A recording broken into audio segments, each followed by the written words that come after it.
फेसबुकको star monetisation feature नेपालमा on भइसकेको छ। तपाईहरुले चाहिँ आफ्नो प्रोफाइलमा प्रोफेसनल मोड अन गरेर रिलहरु अपलोड गरेर चाहिँ जस्तै टिकटकको जस्तै सर्ट भिडियो र टिकटककै साइजको भिडियो चाहिँ अपलोड गरेर तपाईहरुले चाहिँ पैसा कमाउन सक्नुहुन्छ फेसबुक प्रोफाइलबाट चाहिँ ओपन हुनेछ। त्यसको प्रोसेस चाहिँ के छ माउस तपाईलाई चाहिँ मोबाइल रेकर्ड सहित देखाउँछु। मैले के प्रोफाइल पिक्चरमा क्लिक गर्नु होला र तपाईहरुले गर्नु होला प्रोफाइल खुल्ने छ र तपाईहरुले चाहिँ आफ्नो प्रोफाइल मोनिटाइज गर्न सक्नुहुन्छ। आफ्नो प्रोफाइलबाट पैसा कमाउनुहुन्छ। यदि तपाई च्यानलमा नयाँ हुनुहुन्छ भने कृपया सब्स्क्राइब गर्नु होला र छेउमै रहेको बेल आइकन थिच्नु होला। आउनु सुरु गरौँ मेरो स्क्रिन रेकर्डबाट। अनि त्यसपछि तपाई यहाँ देखिने छ तपाईको नाम चाहिँ देखिने छ यहाँ र यसको मुनिपट्टि चाहिँ खास केही पनि देखिदैन। अब अहिले चाहिँ तपाईको फ्रेन्डहरु देखिने छ। यो 3 डटमा क्लिक गर्नु होला र यहाँ चाहिँ टर्न अन प्रोफेसनल मोड गर्नु होला। टर्न अनमा क्लिक गर्नु होला।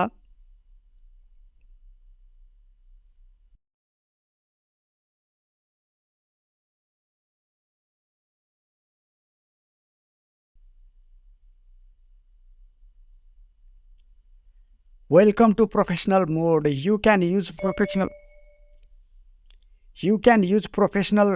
mode to grow your audience, and if eligible earning money you profile भन्ने यो देखिन्छ। यहाँ तपाईले चाहिँ डन गर्नु होला।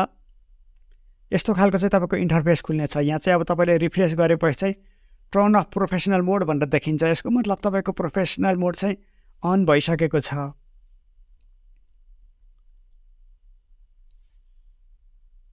अब तपाईले चाहिँ यो प्रोफेसनल भन्ने ड्याशबोर्डमा चाहिँ क्लिक गरेर हेर्न सक्नुहुन्छ। यसलाई चाहिँ अब तपाईको चाहिँ यो प्रोफेसनल ड्याशबोर्ड भनेर देखिन्छ। यहाँ चाहिँ अब तपाईले चाहिँ स्टार फिचर स्टार भन्ने तल चाहिँ देख्नुहुन्छ। अब यहाँ चाहिँ तपाईले चाहिँ अर्न मनी विथ स्टार भन्ने यहाँ चाहिँ देख्नुहुन्छ।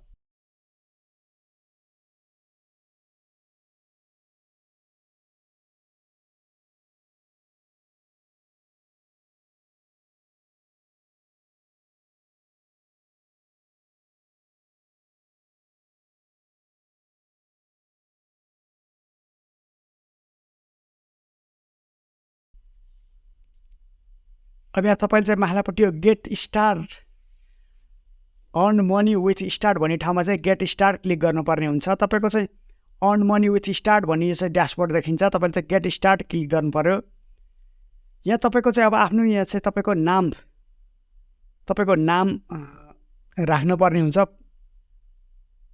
तपाईको लिगल नेम भन्छ। यहाँ चाहिँ लिगल नेम भनेको तपाईको चाहिँ नागरिकता या कुनै पनि लाइसेन्स वा चाहिँ नेसनल आइडी तिनीहरुमा राख्ने खालको चाहिँ भएको नाम ओरिजिनल नाम चाहिँ राख्नु होला। तपाईको पछि चाहिँ आइडी भेरिफाई गर्दा आइडी प्रुफ गर्दाखेरि चाहिँ यो अति आवश्यक पर्छ। त्यसकारण तपाईले चाहिँ यहाँ नाम अनि त्यसपछि legal last name date of birth र कन्ट्री चाहिँ ओरिजिनल राख्नु होला। तपाईको पछि यो आइडी भेरिफाईमा चाहिँ समस्या आउन सक्छ पछि। अब त्यसपछि मैले चाहिँ अब यहाँ आफ्नो कम्प्लिट डिटेल राख्छु। मेरो आफ्नो नाम यो मेरो सुरक्षाका लागि चाहिँ मैले हाइड गरेँ यहाँ नामहरु। अनि नेक्स्ट क्लिक गर्नुस्। अब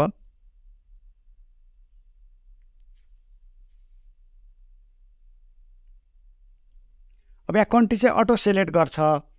यो कन्ट्रीमा चाहिँ हामीले केही गर्नु पर्दैन। तलपट्टि यो बिजनेस टाइप भन्ने ठाउँमा चाहिँ अब इन्डिभिजुअल सिलेक्ट गर्नुपर्ने हुन्छ तपाईहरुले। अब यहाँ चाहिँ कम्पनी नगरिकन चाहिँ अब इन्डिभिजुअल चाहिँ एउटा व्यक्ति पर्सन भएको र कम्पनी नभएका कारणले चाहिँ इन्डिभिजुअल सिलेक्ट गर्नु पर्यो। अब तपाईहरुको यदि पार्टनरशिप ग्रुप छ भनेदेखि चाहिँ यो पार्टनरशिप पनि सिलेक्ट गर्न सक्नुहुन्छ। तर यो इन्डिभिजुअलै गर्दा चाहिँ राम्रो हुन्छ पछि यो चाहिँ आइडी प्रुफदेखि लिएर हरेक कुराका लागि चाहिँ। अब यसरी चाहिँ अब तपाईहरुको यस्तो खालको चाहिँ अब यो सबै सम्पूर्ण डिटेलहरु भरिसकेपछि चाहिँ तपाईको अब यहाँ चाहिँ पर्मानेन्ट एड्रेस भर्नुपर्ने हुन्छ। तपाईहरुले चाहिँ यो पर्मानेन्ट एड्रेसको लागि चाहिँ अब तपाईलाई पिन कोडहरुदेखि चाहिँ पठाउनु पर्ने हुन सक्ने कारणले गर्दाखेरि चाहिँ आफ्नो ओरिजिनल नै भर्नु होला। अब यो सिटी भनेको छ। सिटी भन्ने ठाउँमा चाहिँ अब तपाईको आफ्नो कुन सिटी हो त्यो राख्नु होला। अब यो जिप कोड भनेको छ, जिप कोड चाहिँ तपाईँहरूले गुगलमा आएर चाहिँ आफ्नो ठाउँ लेखेर चाहिँ जिप कोड सर्च गर्नुभयो भनेदेखि तपाईँहरूले चाहिँ आफ्नो जिप कोड यसरी पाउन सक्नुहुन्छ। र यो जिप कोड चाहिँ कपी गरेर उतापट्टि लगेर पेस्ट गर्नुभयो भने तपाईँहरूलाई सजिलो हुन्छ। अब फोन नम्बर आफ्नो ओरिजिनल फोन नम्बर राख्नु होला। जिमेल चाहिँ अब तपाईँले चाहिँ आफ्नो यो भेरिफाईका लागि चाहिँ चलाइराख्ने खालको जिमेल चाहिँ तपाईँले राख्नु होला। र यो जिमेल अनि त्यसपछि यो ट्याक्स तपाईँको प्यान नम्बर हो। यो चाहिँ अब तपाईँले चाहिँ प्यान नम्बर राख्नु पऱ्यो। यहाँ चाहिँ प्यान नम्बर राखेर चाहिँ अगाडि बढ्नुपर्ने हुन्छ। तपाईँको VAT GSTको ठाउँमा चाहिँ अब अनलाइनबाट अहिले चाहिँ सरल रूपले चाहिँ लिन मिल्ने सिस्टम आइसकेको छ। यो प्यान नम्बरहरू चाहिँ अनलाइनबाटै तपाईँले चाहिँ सहजै रूपले लिन सक्नुहुन्छ यो GST प्यान नम्बर। अब यति चाहिँ तपाईँहरूले चाहिँ ओरिजिनल भरेर चाहिँ यो यहाँ टिक चिन्ह लगाइदिनु पर्ने हुन्छ तल, अनि नेक्स्ट गरिदिनु पर्ने हुन्छ। अब यो choose would you like to get paid भनेको छ। अब म्यानुअल्ली तपाईँले चाहिँ पेपल नेपालबाट चाहिँ एक्टिभ नहुने भएको कारणले गर्दा चाहिँ म्यानुअल्ली ब्याङ्क नै सेलेक्ट गर्नु होला। र यो चाहिँ अब नेपाल हाम्रो अटोमेटिक सेलेक्ट गरिहाल्छ। तपाईँको एकाउन्ट होल्डर नेम तपाईँको आफ्नै नाम राख्नु होला। अनि स्विफ्ट कोड भनेको चाहिँ अब तपाईँ मेरो चाहिँ प्रभु ब्याङ्क हो, मैले चाहिँ प्रभु ब्याङ्क स्विफ्ट कोड भनेर सर्च गरेपछि चाहिँ यहाँ देखाइदिन्छ तपाईँहरूको कुन ब्याङ्कबाट हो त्यही ब्याङ्क सर्च गर्नु होला। यो लास्टको XX बाहेकको अरू नम्बर यो प्रभु वाला यति मात्रै चाहिँ यो 3टा XX बाहेकको अरू कपी गरेर चाहिँ लगेर चाहिँ त्यहाँ पेस्ट गर्नु होला। त्यसपछि एकाउन्ट नम्बर यो तपाईँको चाहिँ ब्याङ्कमा चाहिँ अब यो जस्तै तपाईँको अगाडि लेटरहरू भएको खालको चाहिँ यसले लेख्दैन, मात्र नम्बरहरू भएको खालको ब्याङ्कमा खाता खोल्नु पर्ने नि हुनसक्छ तपाईँहरूले। त्यो चाहिँ अब तपाईँहरूले हेर्नु होला। मेरो प्रभु ब्याङ्कमा चाहिँ अब डाइरेक्ट अङ्क मात्रै भएको छ। अब तपाईँले चाहिँ यो ट्याक्स इन्फो भर्नुपर्ने हुन्छ। यो ट्याक्स इन्फोमा चाहिँ अब यो इन्डिभिजुअलै भइहाल्यो। अब तपाईँ चाहिँ अमेरिकन नागरिक हो वा पछि गएर अमेरिकन हुनुहुन्छ भने चाहिँ नो गरिदिनु पर्ने हुन्छ। यो चाहिँ अब अमेरिकन नागरिक हामी होइन, यदि हो भने तपाईँले यस गर्नुपर्ने हुन्छ। तपाईँले चाहिँ अमेरिकनसँग केही कारोबार चाहिँ गर्नुहुन्छ या अमेरिकामा तपाईँको चाहिँ भिडियोहरू चाहिँ अमेरिकाबाट चाहिँ तपाईँले चाहिँ यो गर्नुहुन्छ भने चाहिँ यो नो गरिदिने हो। यसमा पनि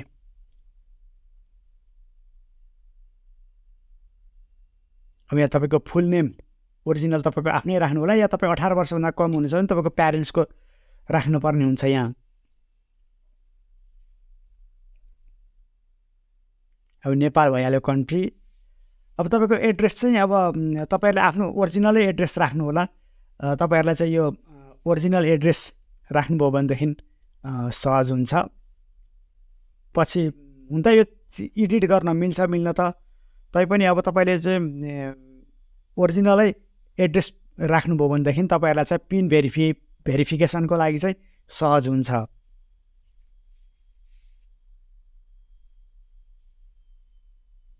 %0% अफ यो भन्नेमा यही सुरुमै तपाईँहरूले चिन्ह लगाइदिनु होला। यो हामी चाहिँ अमेरिकासँग सम्बन्धित छैनौँ, 0% भन्ने कुरो हो यो। अब तपाईँले चाहिँ सिग्नेचर भेरिफिकेसन भनेर चाहिँ सिग्नेचरको ठाउँमा चाहिँ पहिला आई एक्सेप्ट गर्नुहोस्, अनि त्यसपछि सिग्नेचरमा चाहिँ तपाईँको फुल नेम टाइप गरेर चाहिँ नेक्स्ट गरिदिनु होला। यहाँ अब यो चाहिँ तपाईँ यो चाहिँ अमेरिकाबाट चाहिँ इन्कम हुने खालको इन्कमको लागि हो यो ट्याक्स फर्म भर्ने चाहिँ। यो चाहिँ सामान्य पढेर तपाईँले एक्सेप्ट गरिदिनु हुन्छ। खासै पढ्नुपर्ने खास कुरो केही छैनन्, एक्सेप्ट मात्रै गर्ने कुरोहरू हुन्छ। अब तपाईँले चाहिँ डन गरिदिएपछि चाहिँ तपाईँको चाहिँ अब यो युट्युब फेसबुक मोनिटाइजको चाहिँ लगभग काम कम्प्लिट भएको छ। यसरी चाहिँ तपाईँहरूले चाहिँ आफ्नो फेसबुक प्रोफाइल चाहिँ मोनिटाइज गराउन सक्नुहुन्छ।